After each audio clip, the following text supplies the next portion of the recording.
This season of Crazy Sexy Food is sponsored by KJ's. KJ's is an independent family-run business that has been making specialty sauces for professional chefs and home cooks like myself since 1985. KJ's first launched with its Goldfish brand curry sauce concentrates. More recently, they launched Taste KJ's of Suffolk. Inspired by travels to wonderful destinations around the world, these are 6 authentic, quick and easy cook-in sauces and 4 Asian-inspired squeezy sauces. My particular favourites are the Spanish tomato sauce with its added paprika, as well as the Thai po chili sauce to rev up my meals. Order my favourites as well as the whole collection from keejaysauces.co.uk. That's KEEJAYS sauces.co.uk.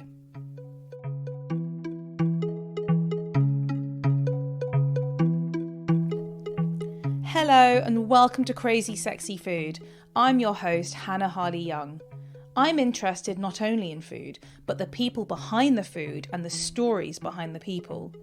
Each episode, I sit down and talk all things food with well-known personalities, industry insiders, and people who, well, just love their food. Today I'm joined by a woman whose Irish accent is so seductive, I'm not sure how I'm going to get through this episode. It gets me every time.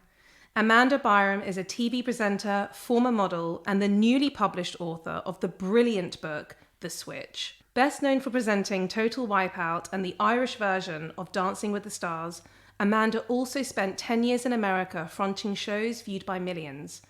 But it's her new venture of putting pen to paper and writing The Switch that has got me all revved up. The book shows us and inspires us to overcome the pressures of perfection and find health and happiness within ourselves. Upon reading the intro, I felt like Amanda had written a letter to my former self and the woman reading it present day.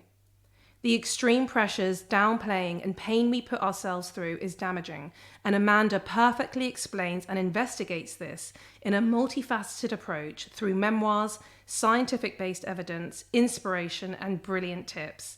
Amanda, thank you for joining me. I think I'm going to cry.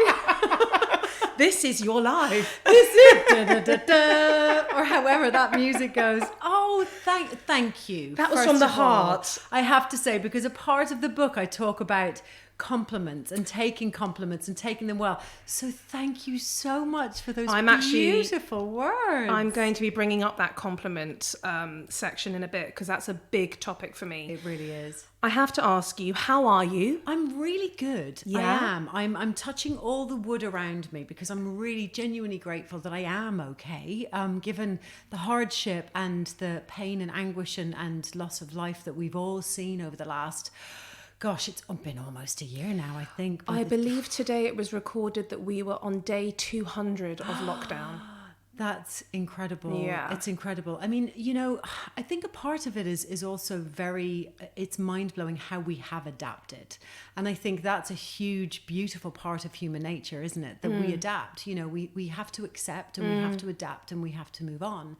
I broke my arm 2 weeks into isolation. Oh, great. But that was all fun and games. That was fun. If you see that bicycle out there, that no is way. Yeah, well, that's not what I fell off. That's what I'm now on instead. I'm not allowed out in the road anymore. What happened? So I fell off my bike. It was the day Boris had said we were all allowed out for an hour. So my husband and I were like 2 kids going, what do we do? Let's go for a bike ride, because that feels like the most isolated, safe bubble we can be in whilst outside. And a woman on Hammersmith Bridge came just a smidge too close to me. I was a little bit, because we're very strict about our rules about how far we stay, our safe distance. And she came too close, so I broke really suddenly and went over the handlebars, and then the bike fell on top of me. So I fell on my left wrist, and then the bike fell on top of my arm. So needless to say, I was sat in the middle of Hammersmith Bridge with people surrounding me, but no one could touch me. That was the weirdest thing. And also Hammersmith Bridge is shut now to traffic. So yes.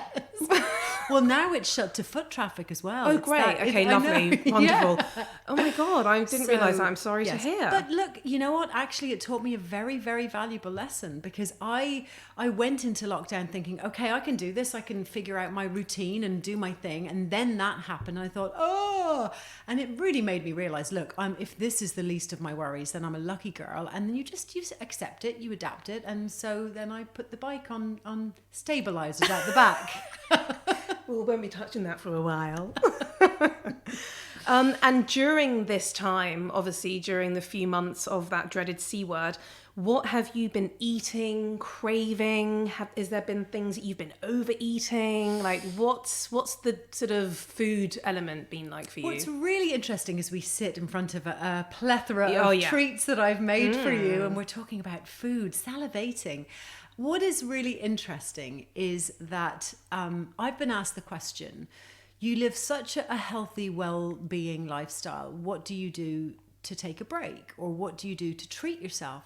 And it's funny, I was only asked it a few weeks ago, and I thought it was a really interesting question, because actually, back in the day when I had very severe body image issues and I had very severe, the way I treated myself and how I basically sabotaged my existence, I would binge and purge. So I would stay away from all of the things that I thought were naughty, like even dark chocolate, but rice and pasta and bread, all carbs, all of the things which actually theoretically are really good for you.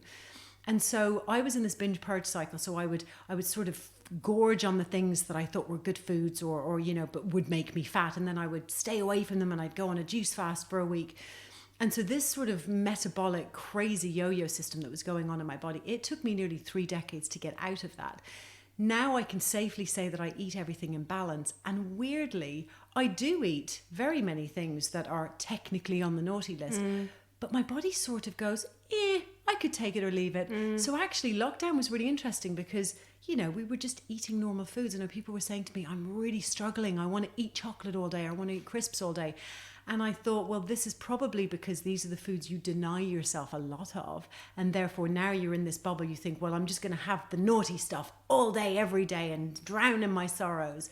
But I think it's just, I love every food. I'll have salt and vinegar crisps. I'll eat, there's dark chocolate on the table. I do love my milk chocolate. Go for it. In a minute. We'll have a slice of pizza every now and then.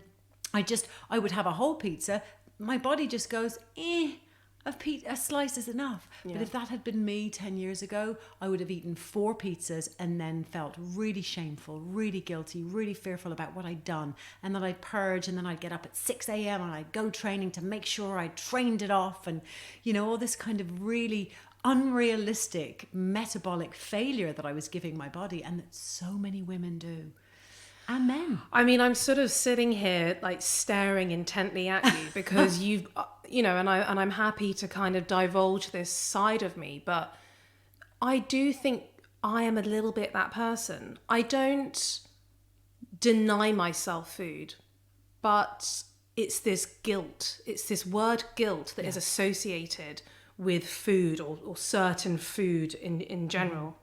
And I feel like there's a real fine line between it being sort of a healthy understanding of, you know what, I don't need to have a packet of crisps every day, to it being, how dare you eat that packet of crisps? Now you're going to need to go to the gym tomorrow for 2 hours and you're going to have to literally survive on air and water for the next 2 days to counteract the calories that you've just eaten. And why are we in this point in life where people like me do sometimes speak to themselves like that? You're not alone. You're not alone. Trust me, on a daily basis, I get tens, hundreds of messages and emails from women saying the exact same thing, and men. And it is the fear and the shame and the guilt around food that we've been forced into, unfortunately. And it's because of, I would say subconscious and subliminal, but actually it's right in front of our faces, in magazines, in newspapers, the messaging, the no carbs before marbs, the get a bikini body, lose 7 pounds in 7 days. If you listen to anything for long enough, it becomes the norm.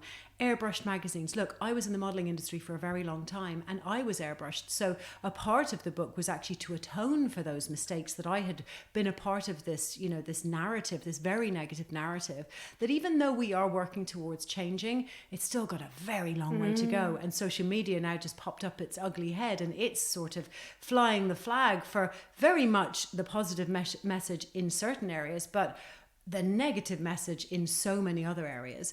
So I think that's why. I think because slowly but surely we've been, pardon the pun, spoon-fed the lies that thin is in, and, you know, skinny is the best, and, you know, fit not, all of these kind of phrases that just become overwhelming, and we get really confused. So then we go, wait, carbs, right, I know that I think they're good, but which ones are carbs? Okay, so but if I eat too much, look, I just might as well not eat bread, and then I'll definitely look good in my bikini. And that's sort of this like vicious cycle of the way our heads go.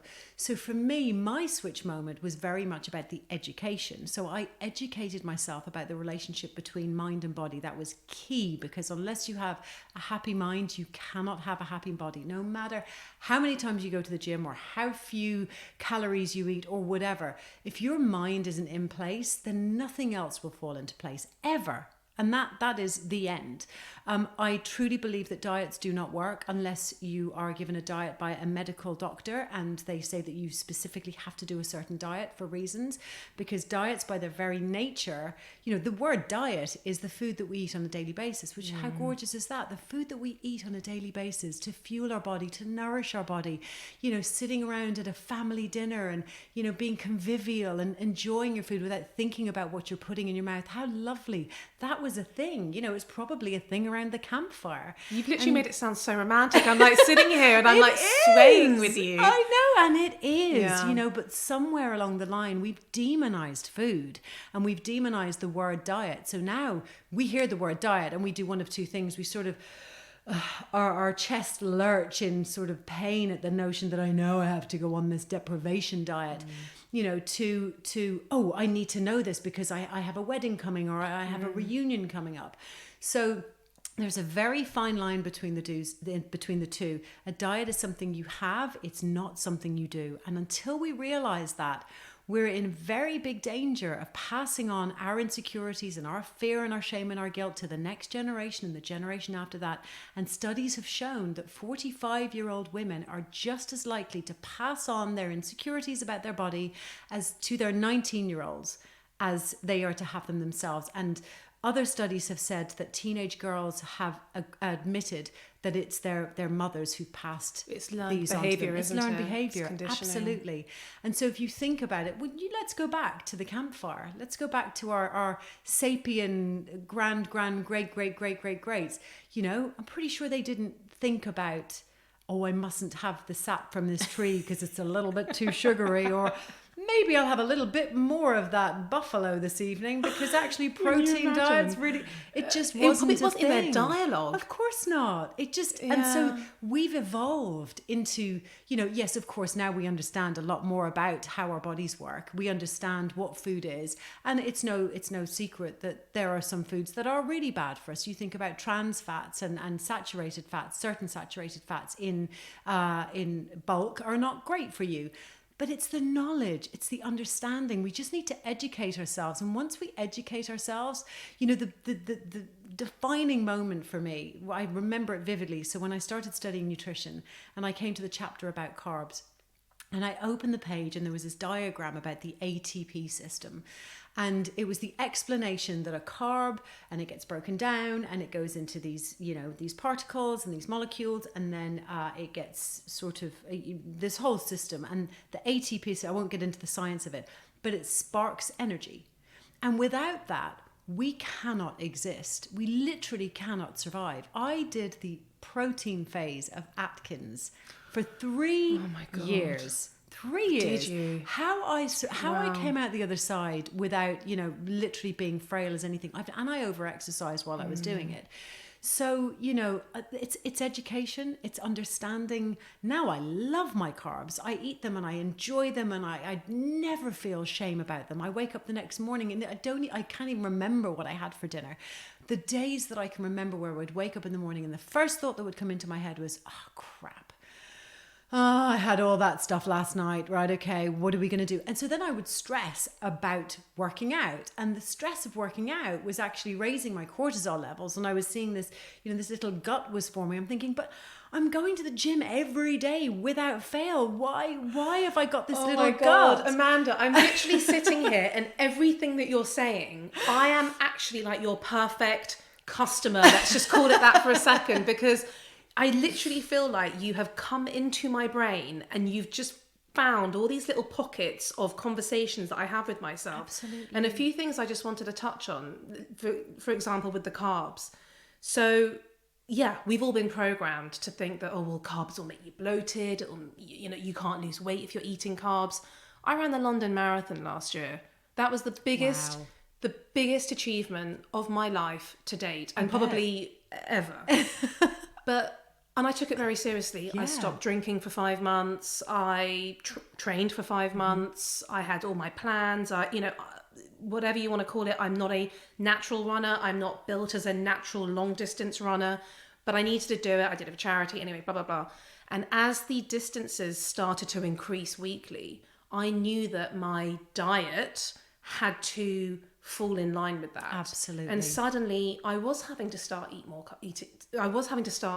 carbs. And at first I was like, I don't know how I feel about this. And, I've also got this wedding coming up and all these conversations in my head. And I was like, but then I'm going to put weight on. But you're not going to put weight on, Hannah, because you're burning as well, like thousands of calories. Your body cannot run these kinds of mileage without carbohydrates.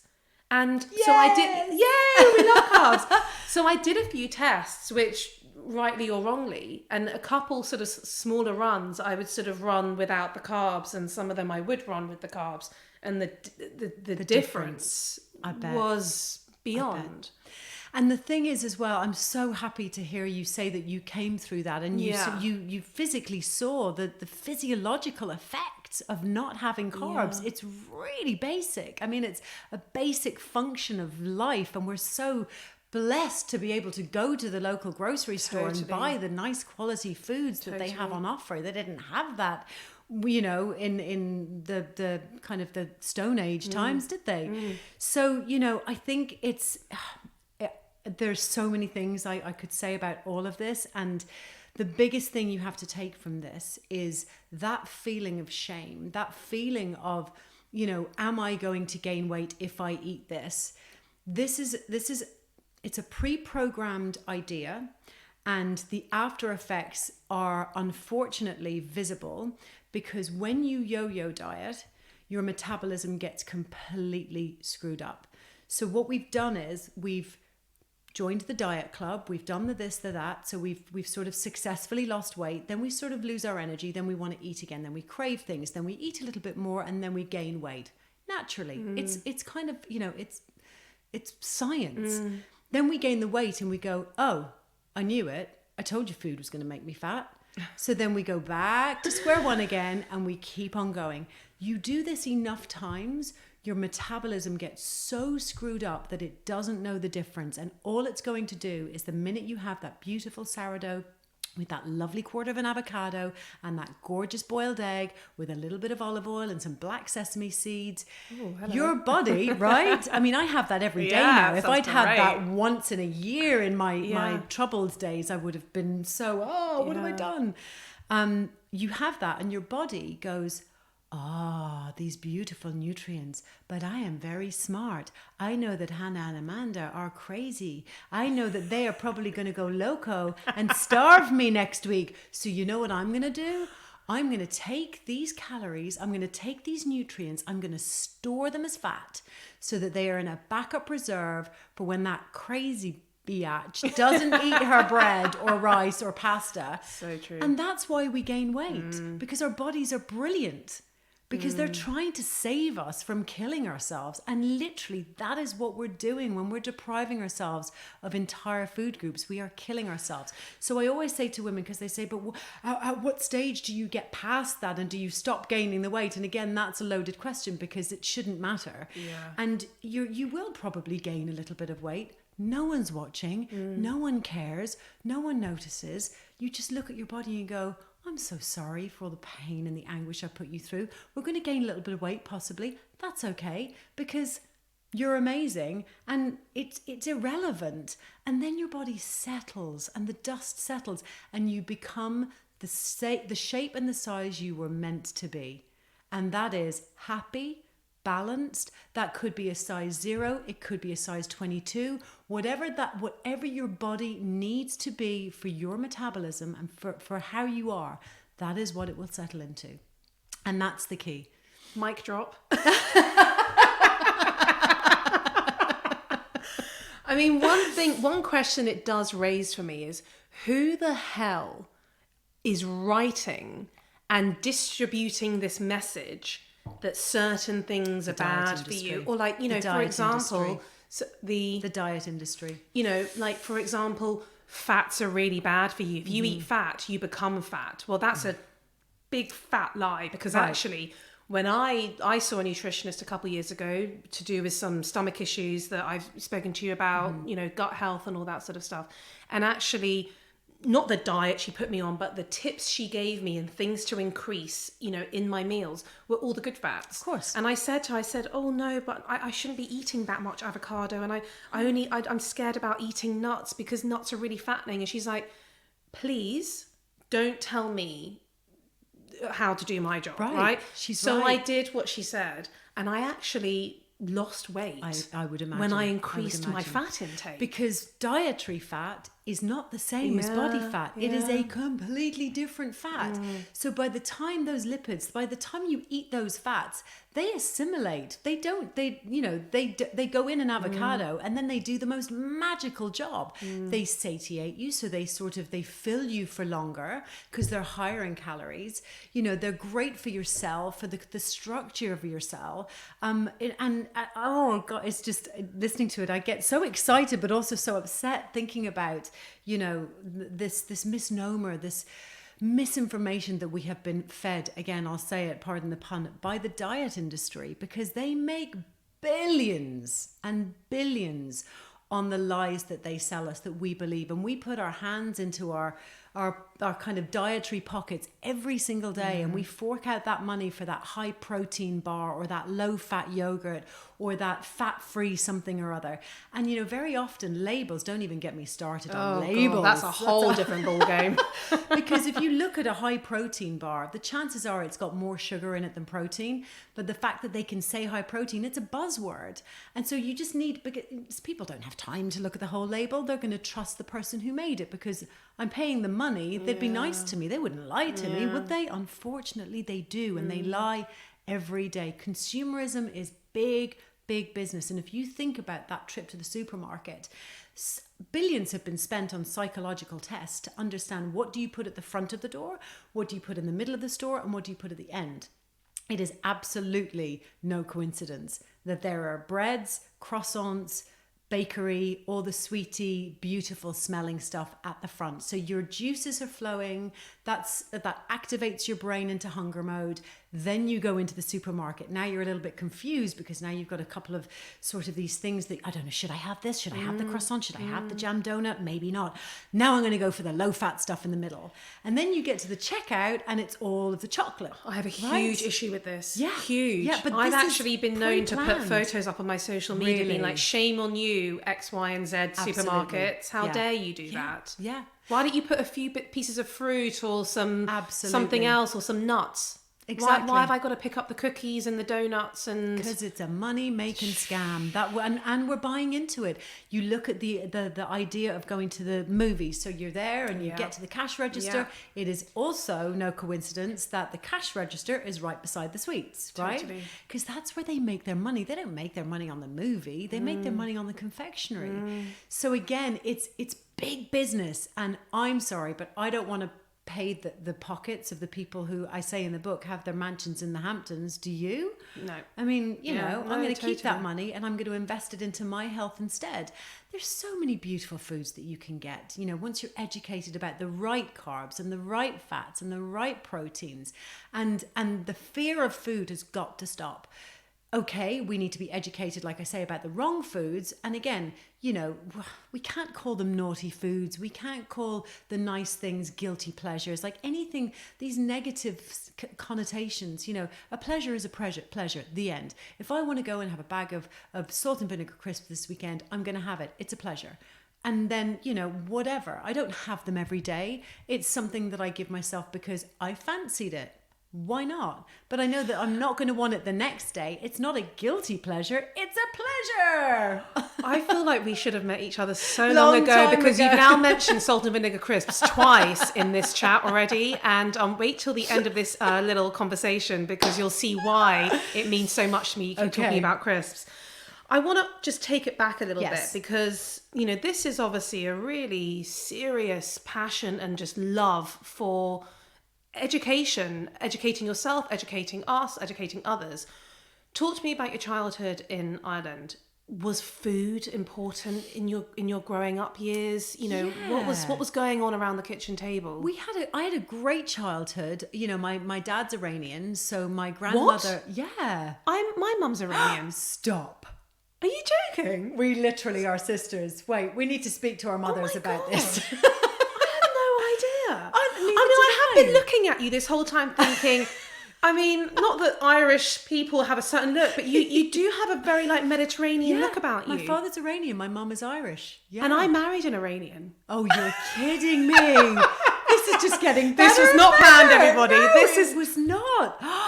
I didn't know this about you. That's unbelievable. I have goosebumps. Oh my God. This is why I loved you. Oh my God, this is brilliant. I know. So we, as you know, then the culture is around food and you know, my granny, actually one of her recipes is in the book and one of my Irish granny's recipes in the book. So my Irish granny's recipe is coddle, which is a very Dublin dish. It's a soup with rashers and sausages and barley. I mean, it's a proper Dublin dish. And it was called, I think it was called the poor man's soup because it was, you just threw everything in at it and it's delicious. Yeah. So we'd go into my granny's house in Ireland and she'd have cow's tongue, she'd have pig's trotters, the work. So we would love like going to granny's house.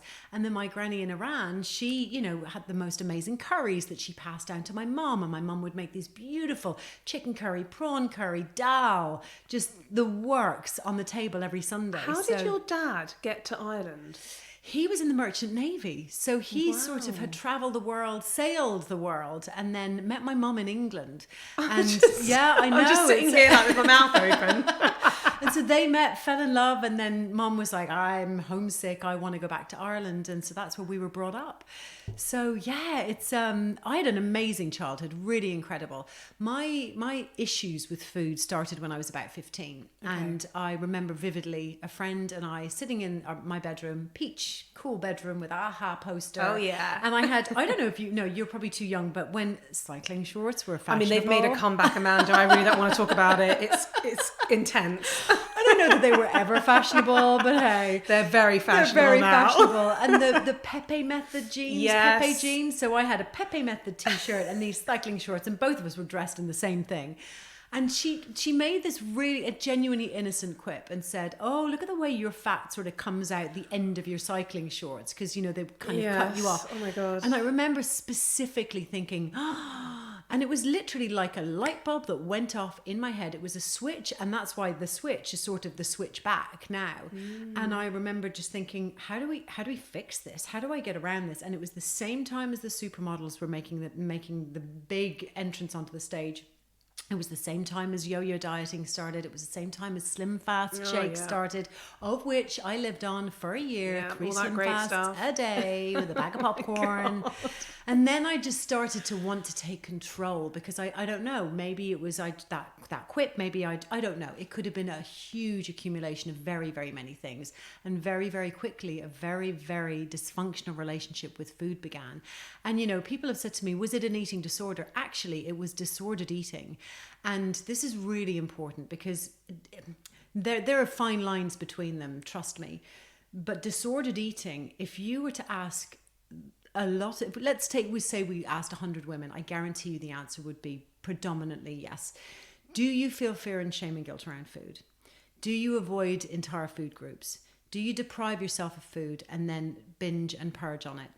If anyone could tick any of those boxes, then that's disordered eating. And so I think a lot of women suffer from disordered eating, and that's, you know, and very quickly, if taken too far, disordered eating can turn into an eating disorder. So that's why it's really important to stop it from when children are children. You know, I talk very, very much about the fact that in a way, this was sort of written originally, because the original title was How to Be Fit, Healthy and Look Good in Your 40s and Beyond. Yeah. And then very, very quickly, after I wrote 2 chapters, I thought, this is not about that at all. This is about going way back and starting from scratch and sort of doing a time travel trick and going, if I could have changed this then, how would my life have unraveled? And here is that information. So here is, for your 15-year-old daughter or son, please read this, because these are the tips and tricks they need to get out of this way of thinking. In fact, I got a DM today, which made me cry. I'm very emotional these days. And it was from a school teacher in Ireland saying, I've just bought your book and I brought it into my teenage class and I want them all to read it. Would you, that she thought I was in Ireland, would you come in and do a talk on disordered eating? And I said, well, I will do a Zoom, because obviously I'm not able to travel. And that's the conversation that it just gave me goosebumps to think, this is the conversation we really need to start. I'll be honest with you, I wish you had written this when I was a teenager, because Me too. Similar to you, I mean, I was sort of entering my teen years sort of in the late 90s, early 2000s. For me, that was the time when skinny was celebrated. Yes. It was that sort of heroin chic look, wasn't it? Kate right? Moss day, It was yes. Kate. It was It a Kate wasn't Moss her day. fault It wasn't her at fault, all. but also that's just her body type as course, well. yeah. She's a very slim woman, sort of quite straight up and down. It was there championed. I was, you know, I was, regardless whether you want to say I could have been a bit overweight or not, but I was a curvy girl. Of course, and I amazing. just didn't fit in, Yeah. because I had programmed myself to believe that. And then what resulted was just years of unconfidence. And I mean, a lot of people might not know this about me, but I would cry myself to sleep most nights because I was so unhappy with the way that I looked.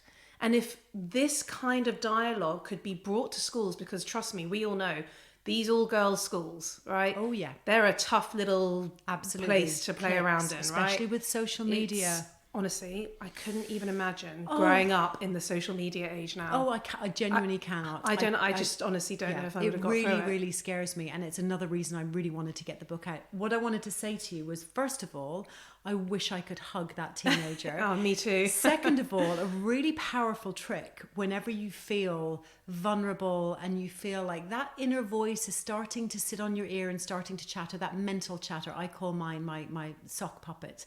There's a whole chapter on her in the book. She's Mississippi, and she doesn't really talk to me anymore, because she does talk to me and I shut her up very quickly. I've become very adept at going, no, I'd rather listen to the other voices instead.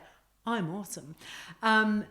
But Damn right. a really great trick for people to do is get a photograph of yourself when you were, I would say, go way further back than 15. So go back to 3 or 4.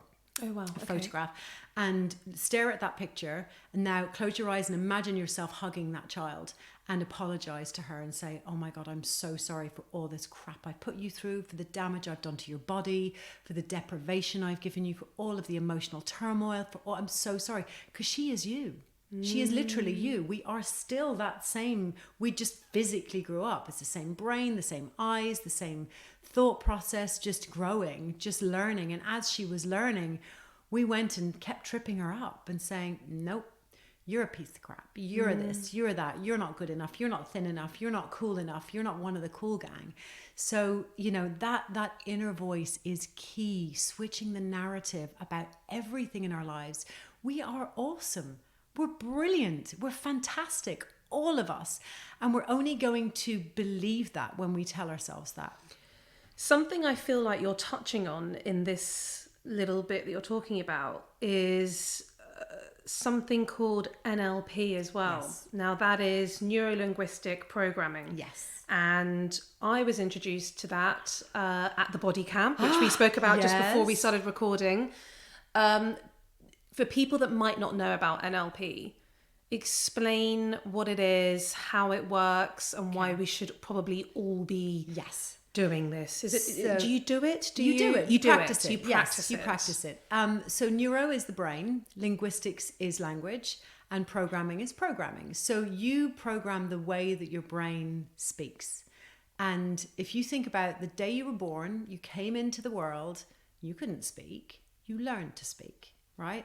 So if you learn something, and if you learn something negative, you can just as easily unlearn it. It's homework. It's very doable. And I went to say, but it's very doable. And I stopped myself. You see that pause.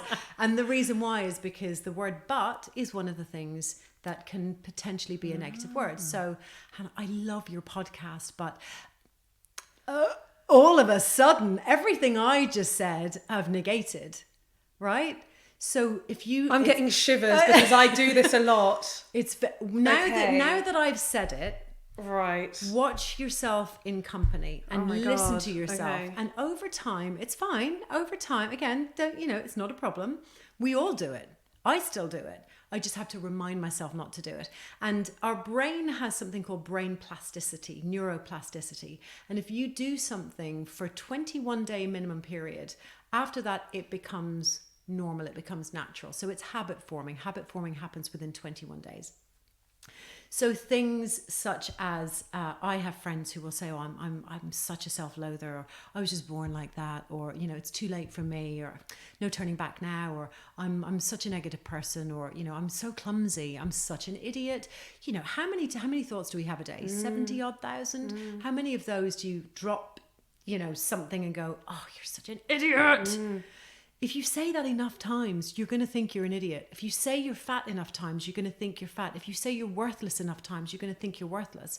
If you say I'm a bad mother, a bad wife, a bad sister, a bad friend often enough, you will begin to think that because you're the only one listening to those words. So you can just as easily change that language. And it's also a part of something we sort of touched on earlier, the compliment syndrome. Taking a compliment for some reason has become such a taboo.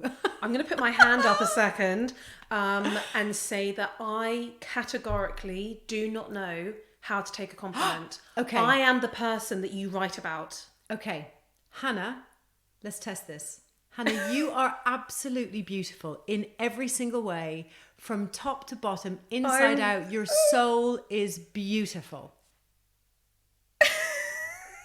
That's what I would do. No, I would laugh it off. There'll be a silence now and I'll repeat laugh after it off. me. Amanda, thank you. That's so kind. Thank you so much. Amanda, And then stop talking. That's so kind. Thank you so much. And then we move on with the sentence.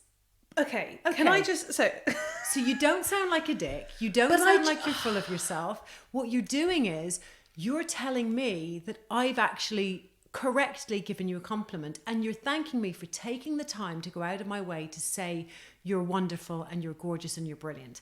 Because if you say to me, "Oh, don't be silly, no, I'm wearing this old rag," well, that's kind of how I would go. Of course. Oh, I'm so tired. Really? Yeah. Are you kidding me? Look at my spots. Look Right. at whatever it might be. Or So what's that saying? That's saying two things. You're saying, Amanda, you're full of S. I don't know. Can we of swear course on you this? can swear. Right, Come okay. on, it's me. I swear all the way through the book. Amanda, That's why I really liked it. I just wasn't sure. I should have asked you this before. We could have had Oh no, loads keep of going. courses. Amanda, you're full of shit. Okay, I don't believe a word you've just said. And instead, what I'm going to do is I'm going to reiterate to myself that I actually think I'm a piece of shit. So that's one more time you've told yourself that you think you're horrendous. And that serves nothing. I think that, and I hope that, well, I don't hope, but perhaps I'm speaking for quite a few people here, for me to accept that particular compliment that would be something to do with like my physical appearance or whatever, "Hannah, you're beautiful," whatever, makes me feel like I'm being arrogant. No, but you're not. That I'm like, You're not. yeah, of course I'm beautiful. And you are. And why thanks not? for saying it. And why not? Because beauty is everything. It's your aura. It's your energy. It's your everything. People don't walk around talking about aesthetics going, "You should be a model. You should be a model. You should be this. You should." It's just, we're talking about energy and a beautiful soul. You're brilliant at your job. You're a wonderful podcaster. You're an incredible photographer. All of these accolades that you should be patting yourself on the back for every single day. Why wouldn't you?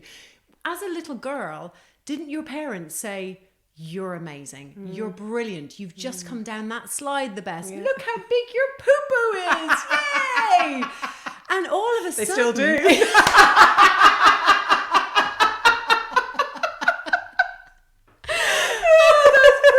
Yes! Line of the podcast. We can just stop there. The end. I think you might have lost a couple of listeners. No, I'm kidding. That's You all will have right. You don't gained need a few it. after that, because that's real honesty. I'm right with you there, sister.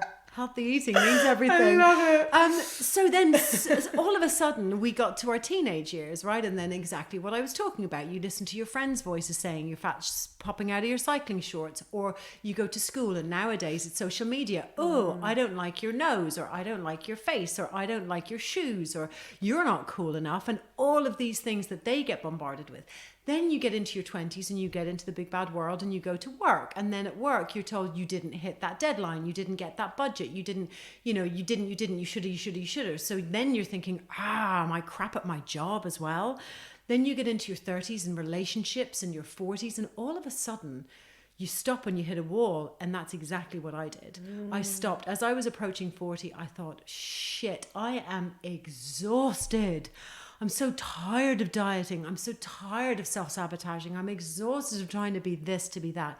I cancelled a wedding at the age of 38 and I fell into a really bad depression afterwards, even though it was the best thing I ever did. It was the best decision I'd ever made because I realized he wasn't the right guy for me and I cancelled it with a month to go. Wow. Drama.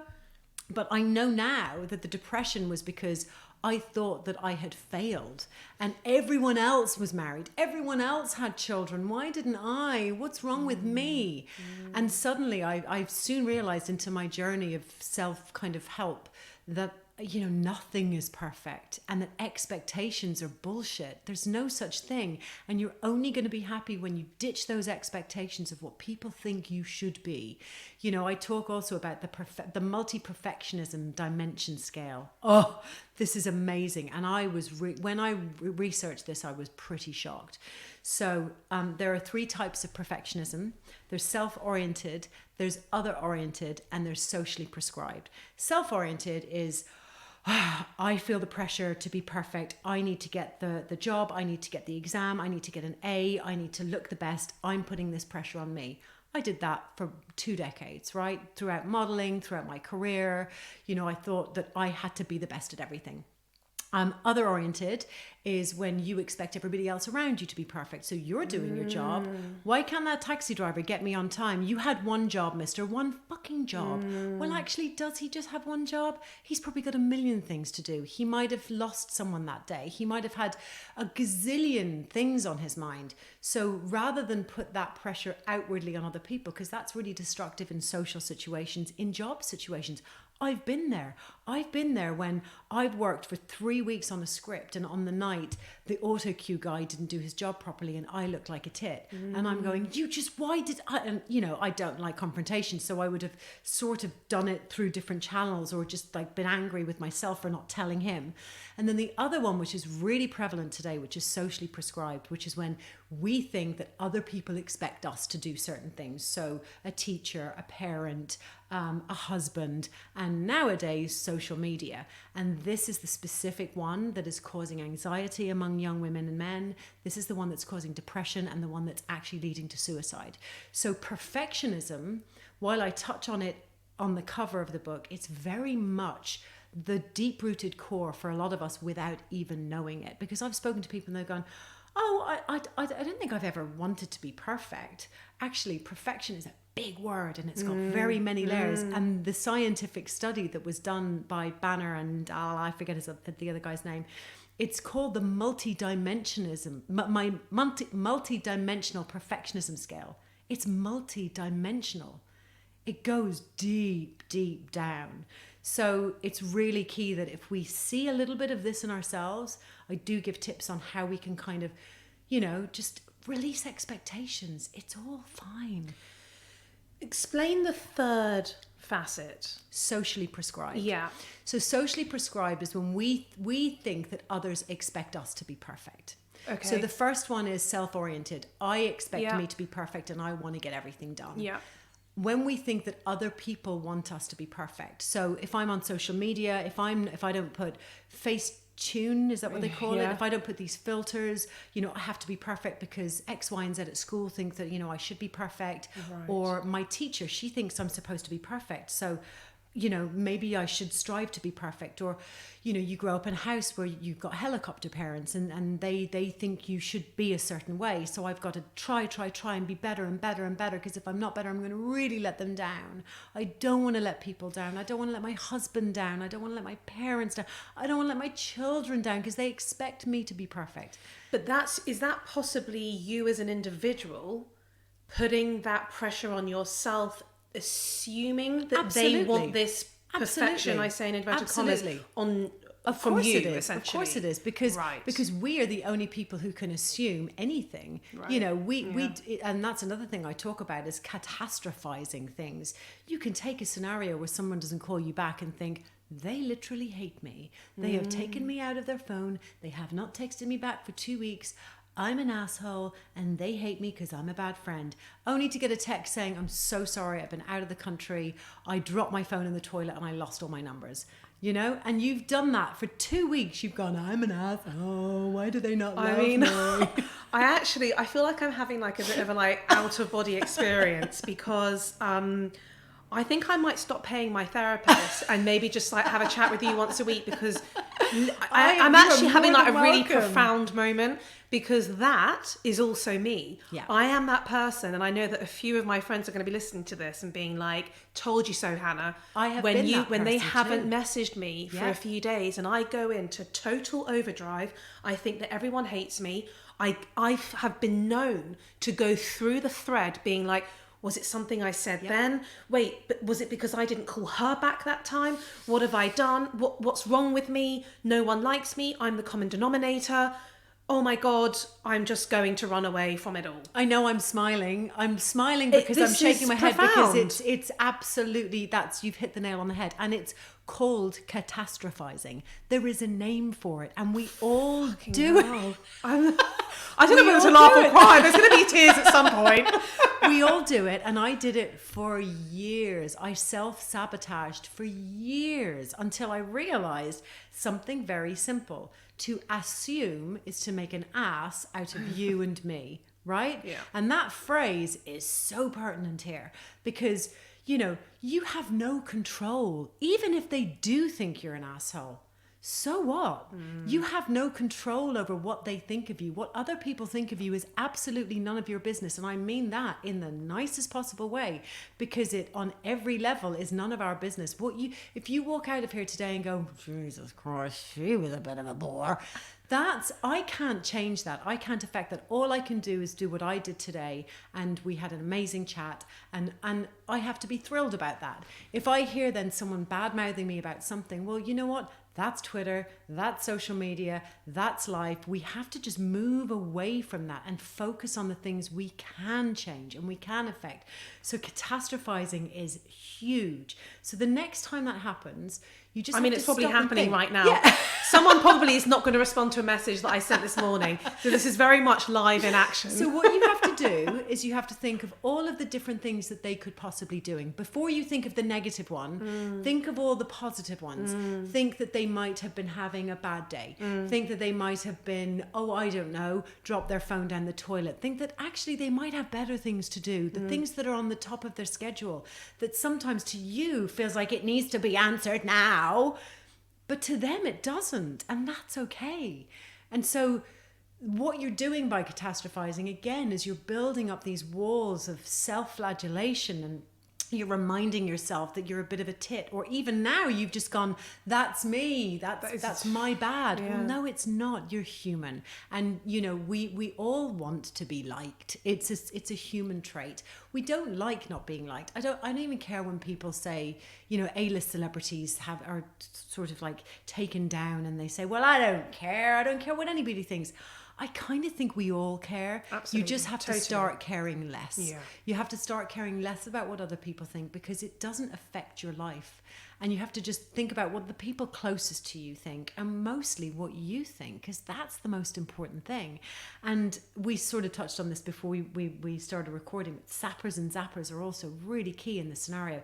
If you've got a friend who is a sapper, who the only thing they ever do is kind of take your energy, they sap your energy, they bring you down, everything's negative, they might be a good friend. At some point you have to put some distance between you, because misery does love company. And there's only so many times you can help someone and say, look, I'm with you, you got this, we're good, before they start sucking your energy. That's not to say you're going to take them out of your life forever, because they're your friend, right? You want to be there for them.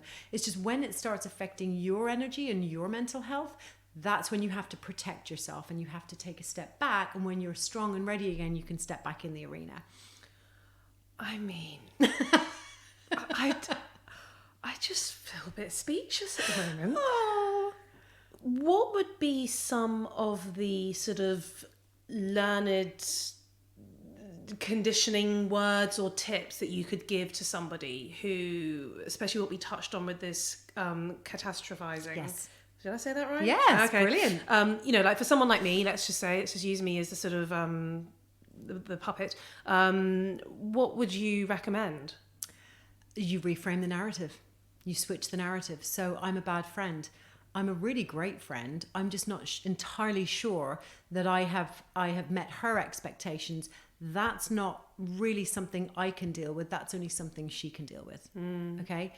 Little tiny tips and tricks, like, I'm so stressed about this. This is really stressful. Well, it's not stressful. Stress is a reaction to a situation that happens, and we have control over that stress. So rather than say the word stressed, say the word fuzzy. Say the word funky. I'm so fuzzy right now. The word stress itself is actually stressful. When you think about how often we say it, we also say the word depressed a little bit too often. We say anxious. Depression is big. Depression is a very, very big topic. And to say, oh, I'm so depressed. People say things like, fuck my life, FML, hashtag FML. Why would you want to fuck your life? Your life is amazing. It's brilliant. It's awesome. There are situations when people really do feel that and have a reason to say that. But kids are saying it. I dropped my chia seeds on the ground. Fuck my life. Really? Yeah. We're in a privileged position that we can buy chia seeds about in the to first say. place. And I use chia seeds because it's a very privileged thing to own. Of course. And just, I think situations where, I'm so clumsy, I'm such an idiot, none of those things. That you are none of those things. You are all of the good things and more. And you just have to keep on reminding yourself. You just touched on something actually that I did want to ask you, which was these big words like anxiety, depressed, stressed, perfectionism. Huge words. Not just a word. Huge. There's layers, as you said, behind a lot of them. Do you feel like in our modern day that we are possibly overusing them or using them in the wrong way? Absolutely. I mean, I even Googled the other day the difference between stress and anxiety. Two very different games. Very different. Very. Yeah. Do you feel like everyone's just loosely saying, oh, I'm feeling so depressed, but then actually it's kind of like the boy that cried wolf. That's not taking away from the fact that some people are 100%. very much seriously dealing with depression, and that is a huge topic. I absolutely agree. But we're all anxious. We're all anxiety, hashtag anxiety, Absolutely. How do we sort of carefully navigate? You just have to be very mindful about the words you say. And that literally is NLP. That is neurolinguistics. It's about taking that microsecond before you say something, think about it, and then choose a different word or not say it. Now, as you say, depression is a very serious topic and very many people suffer from it, and it's not to be taken lightly. And as you say, we throw words like that around when we're not depressed, when we're not anxious, when we're not feeling very big feelings. And I think it's not really our fault, because just like the word diet, it's sort of been it's been destroyed. You know, we started out with a gizmo and we ended up with a fucking gremlin. You know, we sort of destroyed it. And we're doing the same with all of these words. And they are very easy to use. Of course they are. And people don't use them to be cruel. We use them because it just becomes a part of our language. And I think that's why NLP is really key. So I would suggest anybody who uses these big words that thinks, you know, I do use that a lot. Write those words down and then write an alternative word for it. An alternative word that's fun.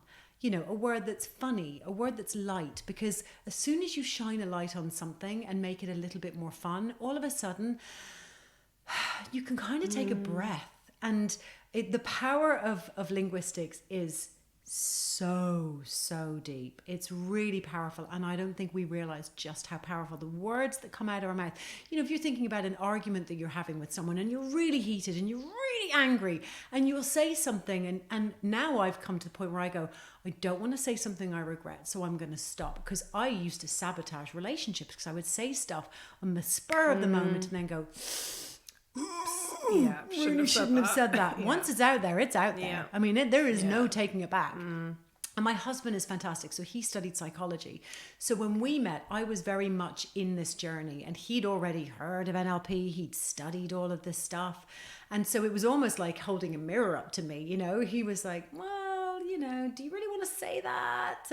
And in the first few months of our relationship, I still wasn't quite in the place where I am now.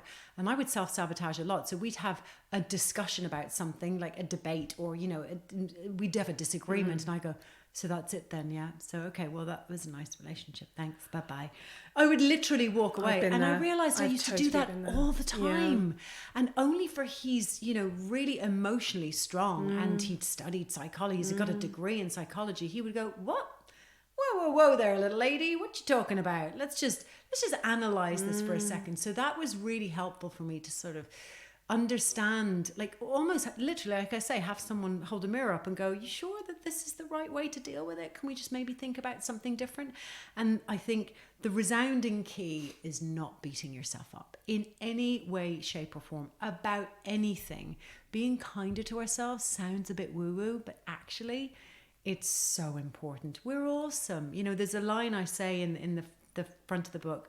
You know, when's the last time you looked at yourself in the mirror and said, damn girl, you're a fabulous, foxy, fortuitous, fit, fucking fantastic female. I mean, probably never. Yeah. You know, to look at yourself in the mirror and go, you're awesome is really difficult for some people. I mean, I know I heard, I can't remember who I heard. Someone said they tried to do it and they just cried before they couldn't say it. It was so emotional for them. So yeah, I mean, we take that for granted. So if you can say it or teach yourself to I'm going to say go it. home and say, I'm literally You going to go better. stand in the Will you mirror do and that? I'm just going to Promise me you're going to do it. I'm going Just- to. but, like, I'm going don't- to. Don't sort of look in the mirror. No. Stare at yourself in the eye Yeah. and go, you're fucking brilliant. You're amazing. We could literally talk about this book till the forever. we could just talk till the cows come home. Obviously, if anyone wants to read more about that, you've got to go and get that goddamn book called The Switch. I just want to quickly bring it a little bit back to the food. You've got these wonderful recipes in the back of the book. Are these meals that you make a lot yourself at home? What are your specialities at home? So it's What's really going on funny. there? When I was writing the book, I wasn't sure that I wanted to do recipes because I thought, you know, I like really simple recipes because I don't have time because I'm very productive. I don't have time to pore over a recipe book and, you know, measure things out and And I don't have time for 1,000 ingredients. You know, I like making things that are quite simple. I like to know that I've got about 30 things in my cupboard or my fridge, my essentials, and I can go to them and make that, or in the freezer. And so what I did was I wrote a list of my cupboard essentials, and then I created the recipes based around that, and they're all stuff that I make myself. So Byram's turkey burger, Saw that, really liked the look easy of that. to make. Yeah. My granny's coddle, super simple. The most complicated thing is my granny Perrin's Iranian curry, Of course it is. and that's because Yeah. my mum has taught me how to mix Yeah. the spices, but I had to give her a nod. Everything else is as simple as, you know, a date with a bit of dark chocolate and some peanut butter on it. I mean, what Yeah. an amazing snack. Or, you know, I'm a big brunch, lunch breakfast person. My speciality is quinoa porridge, eggs, avo, toast, scrambled, all of that stuff is just, I love all of that. So the recipes are really simple to make because if I can't make them, I don't want to put them in there. And and I also thought it was really, really important to talk at the top of each chapter of breakfast, lunch, dinner, snacks and desserts, why they're important, the mistakes that we make, how to rectify them, what the big offenders are, and how to rectify all of those things. So I thought that was important. Rather than just throwing in some recipes, let's talk about breakfast, dinner, lunch, snacks and desserts and why. Yeah, right? Absolutely. And if you are not at home, where are some of your favourite restaurants in London? We have to talk about Gola. Yeah. Desperate to go. So it is desperate. Literally at the top of my road. Yeah. It's an Italian restaurant, and the day they opened, I went in and had the first thing they ever sold anyone, and we said, we want to be your first customers, we'll have a coffee. And we sat down with Aaron, the owner, Italian owner. They do the best Italian food, the absolute best. It's where my husband and I went on our very first date together. It was sort of like a half a date, a half a meeting, which ended up there. And he calls it the love seat because we went in and we actually, neither of us drink anymore, but we got very drunk in the seat. Brilliant. He was feeding us Aperol Spritz. Needless to say, I won't discuss what happened afterwards, but I don't remember very much from there on in. And we've been together. It all ended very well. It ended with me knocking over all of the photographs in the corridor, and I don't even know what happened after that. So God, I need to get there. We're married now, so we're good. And where else? Oh, I like coffee brunch places. So there's a place locally called Local Hero. That's wonderful. They do great vegan breakfasts and brunches and great salted caramel brownies, which we actually had at our wedding. We love them so much. We ordered them for our wedding. Love that. Gosh, yeah, I can't even think about where else now because everything's been closed for so long. I can't remember where we used to go. What, that past life? Do you remember? No, I don't remember that. When was that? What? All I did was cook. I know. That's funny. I always round up my chats with a few quick fire questions. Shoot. So, you've kind of already touched on it, which again just makes you my new best friend. My absolute favourite snack of all time is a packet of crisps. Which is your favourite flavour and why? It is are we allowed to mention the brand? Oh God, okay. yeah. Tyrrell's. Oh, okay. Oh, Okay. Hello. Ridged. That doesn't have to be ridged, but ridged are better. Yeah. You looked at me as no, I was like, because at first condoms there. I'm like, no. Take your mind out of the gutter, child. Isn't that ribbed anyway? Oh my God, I can't. And they are balsamic. Yeah. Vinegar and salt. So it's salt and vinegar, but loaded with the balsamic. So they're super sour and love it. A little bit of sweet. God, I love popcorn as well. We make our own popcorn. And we, in our little local newsagents, they don't sell them anymore. There's a box of truffles called Stabs.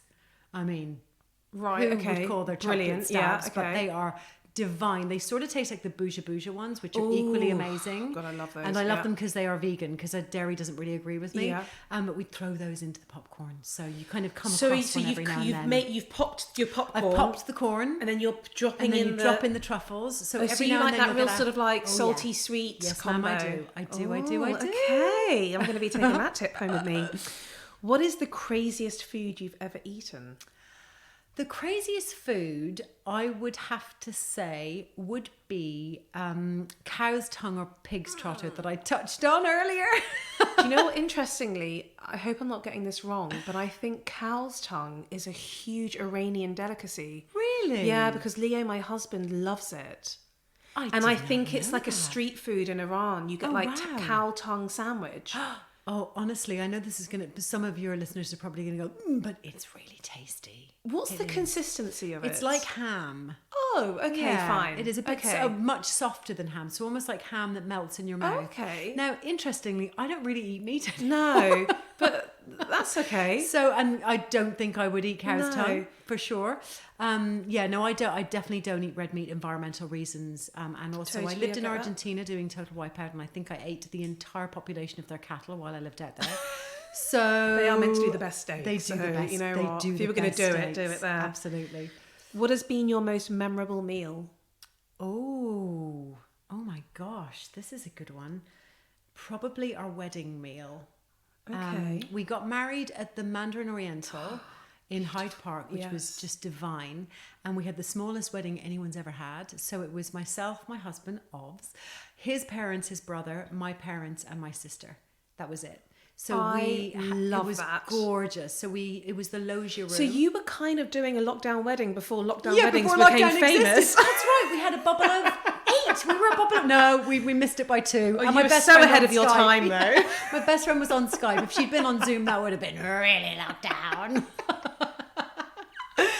So we had this gorgeous little ceremony, and the stairs at the back were my aisle. And then we had this beautiful dinner that they created. So it was just like the people we loved the most in the whole world.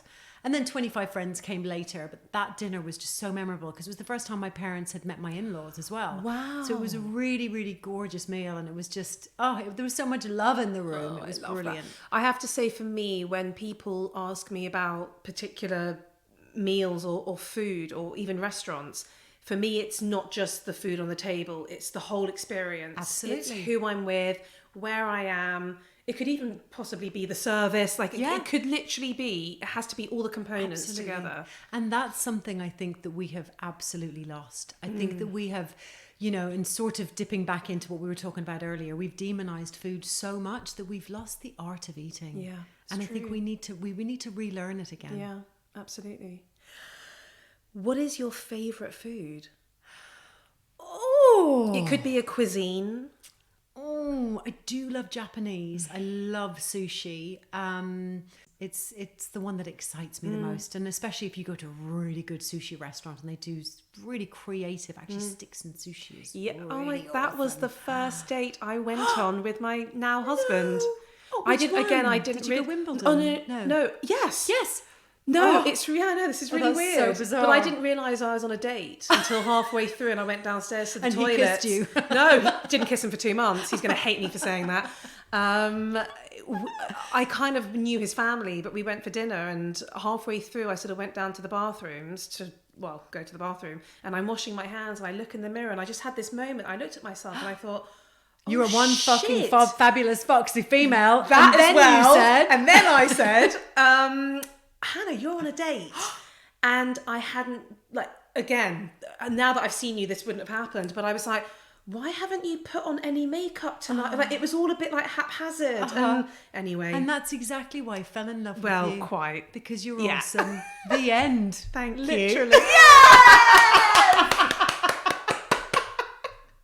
All it took was an hour. Brilliant. I love it. My last question, and I think actually, especially with you, this is a very important question. Live to eat or eat to live? Live to eat or eat to live? Oh my gosh. So it's a little bit of both, actually. Okay. Because eat to live means that you're eating to sustain. So Yeah. you're eating because you want to fuel your body to do all the brilliant things that it does. And live to eat, I just love food so much. So I lie in bed at night thinking what I'm going to have the next morning. And the great thing is now I lie in bed at night getting excited about what I'm going to have the next day. If this was me 20 years ago, I would have laid in bed thinking about how I could avoid my next meal. And so my past experiences with food are such sad days that now I literally embrace every meal. I chew it, I smell it. I just enjoy every morsel, and I think that is just the key to existing, really, because we need it. Amanda, this has been the most profound conversation I've loved I it. think I've had with anyone in a very, very long time. I'm probably going to go home and burst into tears, but happy tears, Happy tears. Okay. because a lot has been explained, and you probably have saved me a lot of money in therapy. Please go and buy this book, guys. It is called The Switch, and it is out now, and you can get it from It's everywhere. Yeah, well, Amazon actually sold out on Friday. Well, there we that go. was a good, but it's available. I have a Linktree thingy on my Instagram. And her Instagram is at Amanda Byram. Thank you so much. Thank you. You're amazing. You're amazing. Thank you. Thank you. Thank you for listening this week. If you love what you hear, please subscribe and leave a lovely review. And if you can't get enough of me, follow me on Instagram at Crazy Sexy Food, and do visit the Crazy Sexy Food YouTube channel where there are plenty of shows for you to watch. Until next time, bye!